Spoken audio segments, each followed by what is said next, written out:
MRQ voice دیکھنے والے تمام دوستوں کو السلام علیکم۔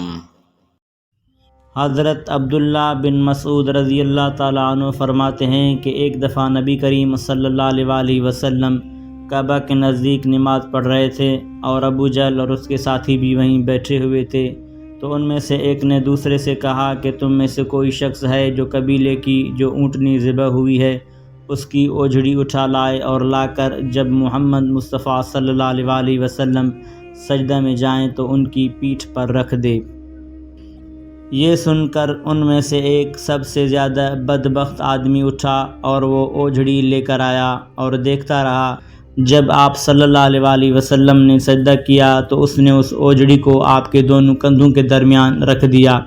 حضرت عبداللہ بن مسعود رضی اللہ تعالیٰ عنہ فرماتے ہیں کہ میں یہ سب کچھ دیکھ رہا تھا مگر کچھ نہ کر سکتا تھا، کاش اس وقت مجھے روکنے کی طاقت ہوتی۔ حضرت عبداللہ بن مسعود رضی اللہ تعالیٰ عنہ فرماتے ہیں کہ وہ ہنسنے لگے اور ہنسی کے مارے لوٹ پوٹ ہونے لگے، اور نبی کریم صلی اللہ علیہ وسلم سجدہ میں تھے، بوجھ کی وجہ سے اپنا سر مبارک نہیں اٹھا سکتے تھے، یہاں تک کہ حضرت فاطمہ الزہرا رضی اللہ تعالی عنہا آئیں اور وہ بوجھ آپ کی پیٹھ سے اتار کر پھینکا۔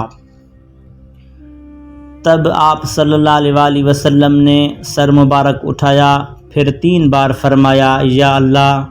تو قریش کو پکڑ لے۔ یہ بات ان کافروں پر بہت بھاری ہوئی کہ آپ صلی اللہ علیہ وسلم نے انہیں بد دعا دی۔ حضرت عبداللہ بن مسعود رضی اللہ تعالیٰ عنہ فرماتے ہیں کہ وہ سمجھتے تھے کہ اس شہر مکہ میں جو دعا کی جائے وہ ضرور قبول ہوتی ہے۔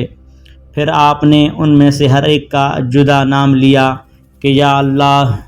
ابو جہل، عتبہ بن ربیعہ، شیبہ بن ربیعہ، ولید بن عتبہ،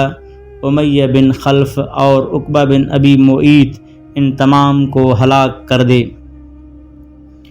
حضرت عبداللہ بن مسعود رضی اللہ تعالیٰ عنہ فرماتے ہیں کہ اس ذات کی قسم جس کے قبضے میں میری جان ہے کہ جن لوگوں کے لیے بد دعا کرتے